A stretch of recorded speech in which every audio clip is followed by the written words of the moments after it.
Hi good morning. आप सभी लोगों का मोस्ट वेलकम है हमारे चैनल इजी लर्निंग क्लासेस में। देखिए आपका टॉपिक आपका देखिए लैंग्वेज इंग्लिश पेडागोजी।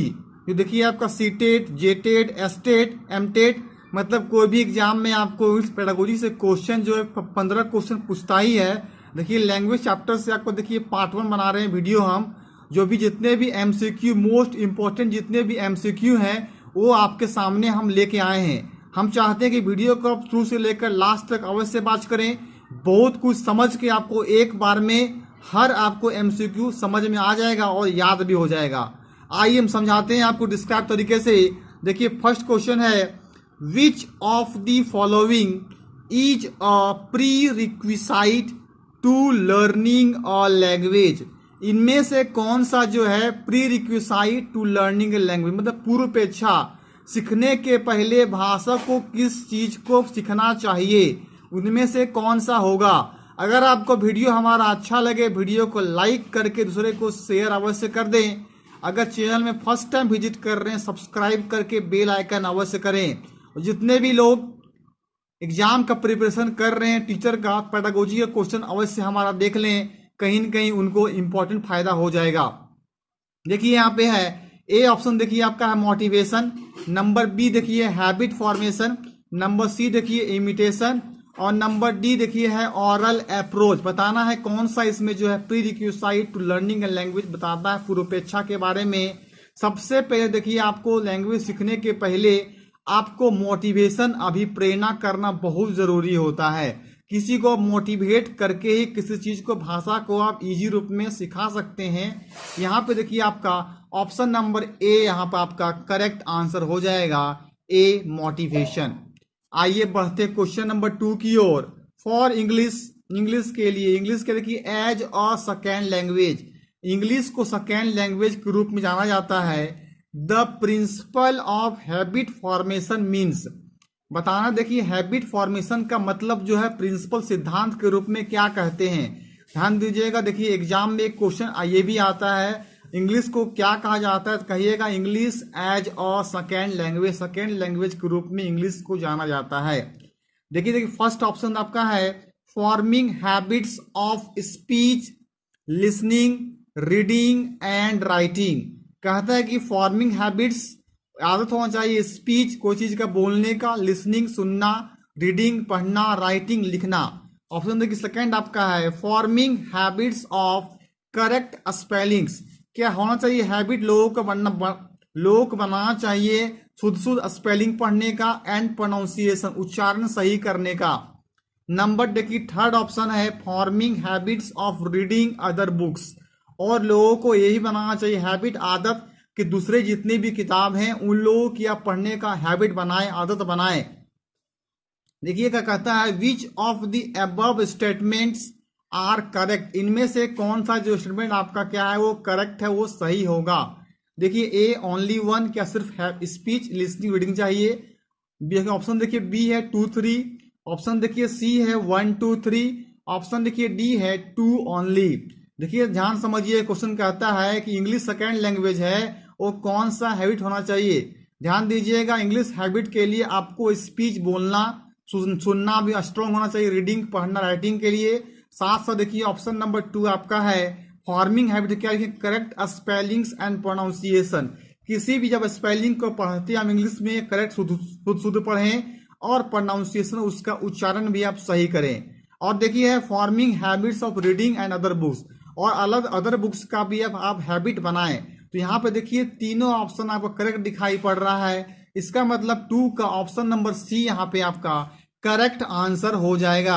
अब हमारे वीडियो को देखिएगा बढ़िया से, इंग्लिश पेडागोजी का हर क्वेश्चन आपको समझ के एक बार में याद भी हो जाएगा और आपको एग्जामिनेशन हॉल में कोई तरह का दिक्कत की परेशानी नहीं करना पड़ेगा। आप डेली हमारे देखिए वीडियोज। आपका 5 जुलाई का जो एग्जाम सीटेट का है उसके पहले जरूर अब इंग्लिश पेडागोजी आपका स्ट्रांग हो जाएगा। हम सब चैप्टर का डिटेल से लेके आएंगे ताकि आपको वहां बन जाए। उसके साथ ही साथ हम प्रीवियस ईयर क्वेश्चन जो आपका पूछा है 2019 दिसंबर में, 2019 जुलाई में, 2018 आपको दिसंबर में, तीनों का प्रीवियस ईयर क्वेश्चन भी हम आपके सामने लेके आएंगे। और भी क्वेश्चन कैसे पूछता है एंटोनिम सिनोनिम वगैरह इसमें, वो भी हम बताएंगे। इस कारण वीडियो को अवश्य देखें, समझ के लास्ट तक अवश्य वॉच करें। आइए देखिए बढ़ते क्वेश्चन नंबर 3 की ओर।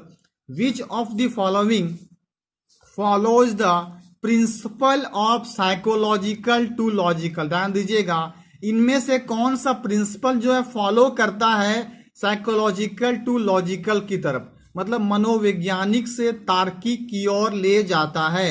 ऑप्शन देखिए, ए है वोकेबुलरी, मतलब देखिए शब्दकोश, and basic structure of a language should be taught first depending on the needs and requirements of the learners.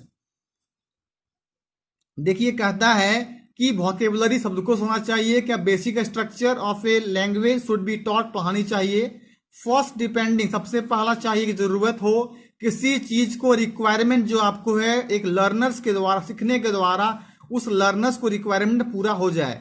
Option देखिए बी आपका है साइटिंग। देखिए citing examples from learners immediate environment, क्या तुरंत एग्जांपल देना चाहिए उसको कोई तरह का कि वो लर्नर्स जो है तुरंत इन्वायरमेंट वातावरण में सीख सके। ऑप्शन देखिए सी है forming a general rule after giving a few examples, उससे एक जनरल रूल के द्वारा देना चाहिए कोई एग्जांपल बनाने के लिए। ऑप्शन देखिए डी है शोविंग कंक्रीट एक्चुअल ऑब्जेक्ट, क्या शो दिखाना चाहिए मूर्त से लेकर उसका एक्चुअल मेन जो है रियल ऑब्जेक्ट क्या है। ध्यान समझिए क्वेश्चन फिर से क्या बोले, इनमें से कौन सा जो है साइकोलॉजिकल से लॉजिकल की ओर बताता है। देखिए वो बताता है कि आपका है शब्दकोश और आपका बेसिक स्ट्रक्चर जो है लैंग्वेज का सबसे पहले टॉट सीखना चाहिए आपको, फर्स्ट डिपेंडिंग होना चाहिए नीड्स जो जरूरत आपको है, एंड रिक्वायरमेंट्स आपको किस चीज की आवश्यकता है टू बी लर्नर्स को सिखाने के लिए सबसे देखिए बेस्ट ऑप्शन। ध्यान दीजिए जब भी आपका पेडागोजी का एग्जाम होता है, एग्जामिनेशन में क्वेश्चन आएगा, देखिए पेडागोजी आपको देखिए सीडीपी भी होता है चाइल्ड डेवलपमेंट पेडागोजी, उसमें भी आपको तर्क दिखना पड़ता है सबसे बेस्ट ऑप्शन आपका कौन सा, उसको चूज करके करेक्ट करना पड़ता है। यहां देखिए साइकोलॉजिकल लॉजिकल के लिए आपका वोकेबुलरी एंड बेसिक स्ट्रक्चर जो है सबसे जरूरी है डिपेंडिंग के लिए, आने की थर्ड का ऑप्शन नंबर ए यहाँ पे देखिए आपका करेक्ट आंसर हो जाएगा। आइए देखिए बढ़ते हैं क्वेश्चन नंबर 4 की ओर। एक्विजिशन मतलब देखिए किसी चीज को होता है अर्जन करना, संकलन करना, किसी चीज को सीखना, उसे बोलते हैं एक्विजिशन। देखिए acquisition of a language refers to the process of learning और नेटिव मतलब जो अपने भाषा घर के द्वारा सीखा जाता है नेटिव कहते हैं, और डैश लैंग्वेज, और इसे कौन सा लैंग्वेज कहा जाता है, बिकॉज क्योंकि of the इनेट capacity of human brain, Manav brain का जो है एक इनेट कैपेसिटी होता है, क्षमता उसका अपने आप में बहुत स्ट्रॉन्ग इनेट हो, मतलब जन्मवासी जो जन्म से हो उसे इनेट कहते हैं। तो कौन सा रेफर्स करता है कि आप लर्निंग ए लैंग्वेज, और कौन सा लैंग्वेज जो है कैपेसिटी ऑफ ह्यूमन ब्रेन क्षमता को बढ़ाता है, वो कौन सा लैंग्वेज होगा। देखिए ऑप्शन ए है फर्स्ट, ऑप्शन देखिए बी है सेकेंड, ऑप्शन देखिए सी है थर्ड, ऑप्शन देखिए डी है फोर्थ। ध्यान दीजिएगा जब भी बोले नेटिव और डैश लैंग्वेज तो ये ध्यान देना आपको इंग्लिश को कहते हैं सेकेंड लैंग्वेज, तो नेटिव और सेकेंड लैंग्वेज जो है वो कैपेसिटी ह्यूमन ब्रेन को आपको बढ़ाने का काम करता है। तो ऑप्शन नंबर देखिए बी यहाँ पे आपका करेक्ट आंसर हो जाएगा। क्वेश्चन नंबर देखिए 4 का B is the correct answer. आइए देखिए बढ़ते हैं क्वेश्चन नंबर 5 की ओर। Learning a language is all dash process. अब देखिए लैंग्वेज को सीखना वो कौन सा प्रोसेस कहा जाता है। ऑप्शन देखिए फर्स्ट आपका है इंक्लूसिव। ध्यान दीजिए इंक्लूसिव मतलब होता है को मिलाकर, को शामिल कर। ऑप्शन देखिए बी है आपका एक्सक्लूसिव मतलब विशिष्ट रूप से। ऑप्शन देखिए सी है इमीडिएट जल्दी रूप में, और ऑप्शन देखिए डी है डिलेड मतलब देर करके। अब बताइए कि लैंग्वेज को सीखना कैसा प्रोसेस है। देखिए उसको लैंग्वेज जब भी सीखते हैं उसको मिला के सीखते हैं तो आपका एक क्या है इंक्लूसिव प्रोसेस कहते हैं। तो लर्निंग लैंग्वेज क्या है, ऑल एक इंक्लूसिव प्रोसेस है। तो ऑप्शन नंबर देखिए 5 का यहाँ पे ए आपका करेक्ट आंसर हो जाएगा। आइए बढ़ते हैं क्वेश्चन नंबर 6 की ओर। हम ये क्वेश्चन 6 आपका है सिंस द ब्रिटिश रूल के समय, चूंकि इन इंडिया भारत में British rule, English has been a language of administration. English एक लैंग्वेज एडमिनिस्ट्रेशन का लैंग्वेज है। ये कहाँ एडमिनिस्ट्रेशन में है, courts and laws, this comes under the dash function of English. इसे कौन सा फंक्शन कहते हैं इंग्लिश का? कहता है कि इंडिया भारत में ब्रिटिश रूल के समय जो है इंग्लिश क्या है, एक लैंग्वेज ऑफ एडमिनिस्ट्रेशन है, कोर्ट्स एंड लॉ। यह कम्स अंडर जो है कौन सा फंक्शन इंग्लिश में आया है? देखिए ऑप्शन फर्स्ट आपका ए नंबर है, इंस्ट्रूमेंटल के द्वारा, कोई चीज को इंस्ट्रूमेंट बना के द्वारा किया गया। ऑप्शन बी क्रिएटिव में होता है कि रचनात्मक के तरीके के द्वारा। ऑप्शन नंबर सी रेगुलेटरी, लगातार कोई वर्क करना। और ऑप्शन नंबर डी देखिए कम्युनिकेटिव, मतलब होता है बोल चाल की भाषा, किसी से कोई चीज को बात करना, उसे कहते हैं कम्युनिकेटिव। तो कहता है कि भारत में ब्रिटिश रूल के समय जो है इंग्लिश एक एडमिनिस्ट्रेटिव लैंग्वेज के रूप में कोर्ट में रखा गया है। ये किसके अंतर्गत? देखिए this comes under the dash function of English. से कौन सा फंक्शन कहा जाता है? इंस्ट्रूमेंटल फंक्शन, क्रिएटिव बनाया है। ये देखिए जब ब्रिटिश रूल के समय जब इंडिया में चल रहा है इंग्लिश वगैरह, तो इसे लगातार कोई वर्क को करने का बताता है। देखिए आपका ऑप्शन नंबर सी हो जाएगा यहाँ पे रेगुलेटरी, मीन्स क्या? देखिए रेगुलेटरी फंक्शन ऑफ इंग्लिश। आइए देखिए बढ़ते हैं क्वेश्चन नंबर 7 की ओर। इन 1965 में the parliament act declared, parliament ने घोषणा किया कि that English would continue to be used as an, English को कंटिन्यू रखा जाए, क्या प्रयोग करने के लिए इंग्लिश को रखा जाए 1965 में। देखिए ऑप्शन ए आपका है official language of the union, क्या इसे ऑफिशियल लैंग्वेज बनाया जाए एकता के संबंध में लैंग्वेज भाषा को। ऑप्शन बी है mother tongue of the union, क्या है मातृभाषा, मदर टंग यूनियन के रूप में। ऑप्शन सी है associate language of the union, क्या उसे एकता बनाने के लिए रखा जाए। और ऑप्शन डी है नन ऑफ द अबव, मतलब इनमें से कोई नहीं होगा। बताइए इन 1965 में द पार्लियामेंट जो है घोषणा किया कि इंग्लिश को कंटिन्यू रखा जाए। ध्यान दीजिएगा एसोसिएट करके, मतलब उसमें एकता बना के, यूनियन मतलब होता है दूसरे को पूरा एकता बना रखा जाए, सबको जमा करके भाषा को क्या किया जाए, अच्छा बनाया जाए। तो इन 1965 में पार्लियामेंट जो है घोषणा किया था कि एसोसिएट लैंग्वेज यूनियन को इंक्रीज किया जाए। आने की ऑप्शन नंबर 7 का यहाँ पे आपका सी यहाँ पे हो जाएगा आपका करेक्ट आंसर। आइए देखिए बढ़ते हैं क्वेश्चन नंबर 8 की ओर। Which of the following statements is incorrect, इनमें से कौन सा जो है इनकरेक्ट है, मतलब देखिए कौन सा स्टेटमेंट इसमें गलत है। ऑप्शन देखिए ए है आपका लैंग्वेज हैज 3 कंस्टिट्यूएंट्स, लैंग्वेज के 3 कंस्टिट्यूएंट होते हैं, साउंड, वोकेबुलरी एंड स्ट्रक्चर। ध्यान दीजिएगा जब भी लैंग्वेज को पढ़ते हैं 3 तरह का होते हैं, लैंग्वेज में साउंड बहुत जरूरी है, वोकेबुलरी का शब्दकोश का होना अति आवश्यक है, और स्ट्रक्चर का बनावट भी होता है। ये देखिए आपका करेक्ट है, बता रहा है कि इनमें से कौन सा जो है इनकरेक्ट मतलब रॉन्ग है। ऑप्शन देखिए बी है आपका the main focus of teaching English in passing the examination through cramming, क्या मेन फोकस होता है कि इंग्लिश को टीचिंग करके कोई चीज को पास एग्जामिनेशन रट के पास करना चाहिए, मेन फोकस होता है क्या कि main focus teaching English is passing examination through cramming. Option number देखिए सी है regional speech habits do not influence pronunciation of English words, कहता है कि रीजनल स्पीच जो हम लोग का है, ओरिजिनल जो क्षेत्रीय जो स्पीच है वो हैबिट डू नॉट इन्फ्लुएंस, क्या वो हम लोग के लिए प्रभावित नहीं होता है प्रोनाउंसिएशन उच्चारण के लिए, इंग्लिश वर्ड्स में उच्चारण के लिए होता है, क्षेत्रीय जो स्पीच जो भाषा होते हैं वो हम लोग के लिए इन्फ्लुएंस होता है। देखिए यहाँ लिख दिया डू नॉट इन्फ्लुएंस, मतलब ये आपका क्या होगा इनकरेक्ट हो जाएगा। और ऑप्शन नंबर देखिए डी है नन ऑफ दी अबव। ध्यान दीजिएगा इसमें आपका क्या है कि लैंग्वेज के 3 होते हैं कंस्टिट्यूएंट, साउंड, वोकेबुलरी, स्ट्रक्चर, और मेन फोकस इंग्लिश का क्या है एग्जामिनेशन को पास करना भी जरूरी है, फोकस करना। और थर्ड ऑप्शन है क्या speech do not influence, influence नहीं करता है, वो आपका देखिए करता है। तो ऑप्शन नंबर सी देखिए यहाँ पे हो जाएगा आपका इनकरेक्ट। इस तरह का क्वेश्चन एग्जाम में आता है, 8 का आपका यहाँ पे सी करेक्ट आंसर हो जाएगा। देखिए बढ़ते हैं क्वेश्चन नंबर 9 की ओर।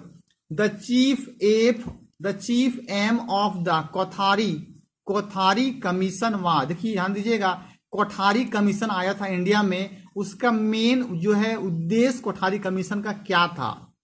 To promote teaching of English, क्या इंग्लिश के शिक्षण को बढ़ावा दिया जाए, प्रोमोट किया जाए, बढ़ाया जाए। ऑप्शन बी है to make teaching of English effective, कि इंग्लिश इफेक्टिव को और भी अच्छा बनाया जाए।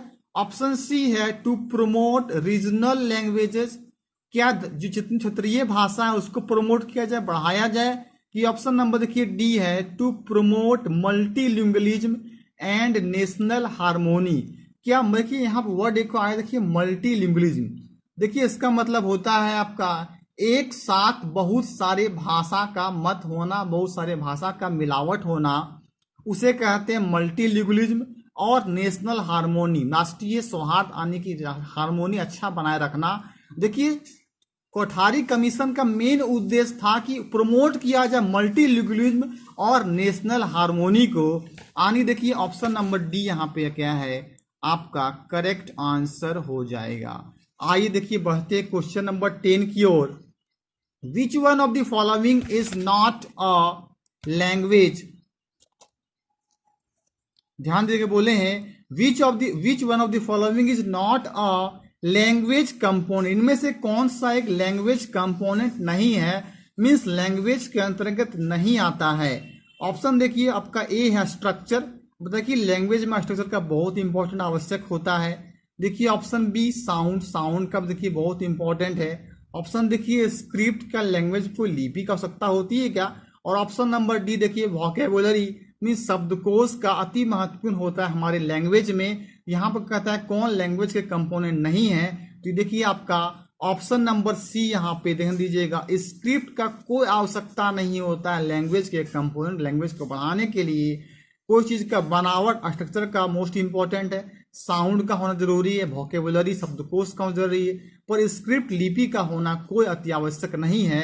आइए बढ़ते हैं क्वेश्चन नंबर हम 11 की ओर। आइए देखिए आते हैं क्वेश्चन नंबर देखिए आपका 11 की ओर। अकॉर्डिंग टू लैंग्वेज, लैंग्वेज के अनुसार एक्विजिशन मतलब आप क्या करना, देखिए संकलन करना, कुछ अर्जन करना।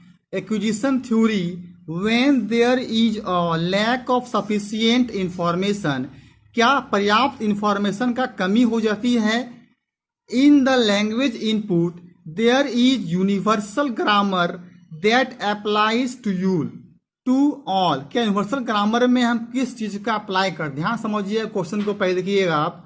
क्या कहते हैं कि according to language acquisition theory के अनुसार जब कोई लैक ऑफ सफिशिएंट इंफॉर्मेशन, पर्याप्त मात्रा जानकारी को कमी हो जाती है लैंग्वेज इनपुट में, तो यूनिवर्सल ग्रामर जो है उसका अप्लाई किस पे करना चाहिए। देखिए ऑप्शन फर्स्ट ए आपका है कॉलिक्वियल लैंग्वेज। अब देखिए कॉलिक्वियल मतलब होता है बोलचाल संबंधी। ऑप्शन देखिए बी है मॉडर्न लैंग्वेजेज। ऑप्शन नंबर देखिए सी है क्लासिकल लैंग्वेजेज। और ऑप्शन नंबर डी है ह्यूमन लैंग्वेजेज। ध्यान दीजिएगा लैंग्वेज एक्विजिशन थ्योरी में आपको सफिशिएंट कमी हो इंफॉर्मेशन वो यूनिवर्सल ग्रामर के द्वारा आपको अप्लाई करना चाहिए। कॉलिक्वियल बोलचाल के लिए, मॉडर्न आधुनिक लैंग्वेज का, क्लासिकल का कि ह्यूमन लैंग्वेजेज का। ध्यान दीजिए यूनिवर्सल ग्रामर में आपको करना चाहिए अप्लाई आपको ह्यूमन लैंग्वेजेज का, आने की ऑप्शन नंबर 11 का डी यहाँ पे आपका करेक्ट आंसर हो जाएगा। आइए बढ़ते हैं क्वेश्चन नंबर 12 की ओर। फॉर इंग्लिश, इंग्लिश के लिए एज अ सेकेंड लैंग्वेज, कैसा देखिए सेकेंड लैंग्वेज है तो एक्विजिशन मतलब क्या बताया अर्जन करना। Poor environment is one where, देखिए इंग्लिश क्या है सेकेंड लैंग्वेज कहा जाता बोल दिए इंग्लिश को, तो एक्विजिशन पुअर वातावरण जो है खराब मिलता है, इज वन वेयर कहां से। Hindi mother tongue is the lingua François, क्या है Hindi mother tongue lingua François, बिल्कुल करेक्ट आंसर आपका है। English language is used only in the classroom, क्या सिर्फ इंग्लिश को अपने क्लासरूम सिखा सकता है। English is not spoken at home at all, English क्या है कि स्पोकन ऐसा नहीं घर में नहीं सीख सकते हैं। Access to English learning material is unavailable to students, D बोले थे आपको access to English learning material is unavailable to students. देखिए सेकेंड लैंग्वेज के लिए हिंदी मदर टंग होना बहुत जरूरी लिंगुआ फ्रांसा होता है। इंग्लिश लैंग्वेज क्या है ओनली इन क्लासरूम सीख सकते हैं। इंग्लिश इज नॉट स्पोकन, क्या घर में नहीं सीख सकते हैं, is not spoken at home at all, क्या हम घर में हमेशा के लिए नॉट स्पोकन एट होम, क्या उसे सिखाया जाता है स्पोकन, घर में सिखाना उतना पॉसिबल नहीं है। Access to English learning material is unavailable to students, देखिए जितने भी स्टूडेंट के पास मटेरियल जो है उपलब्ध मात्रा में स्टूडेंट्स के पास पहुंच नहीं पाता है, ये क्या बताता है मतलब कि पुअर इन्वायरमेंट को देखिए ये बिलोंग करता है आपका सेकेंड लैंग्वेज का। मतलब कि option number A B C तीनों करेक्ट होगा। ऑप्शन नंबर डी यहाँ पे देखिए आपका जो है पुअर इन्वायरमेंट को बताएगा, यानी कि option number D is the यहाँ पे हो जाएगा आपका करेक्ट आंसर यहाँ पे हो जाएगा। वीडियो को लास्ट तक वॉच करने के लिए आपको थैंक यू। नेक्स्ट वीडियो में और भी हम लैंग्वेज का लेके आएंगे। ओके।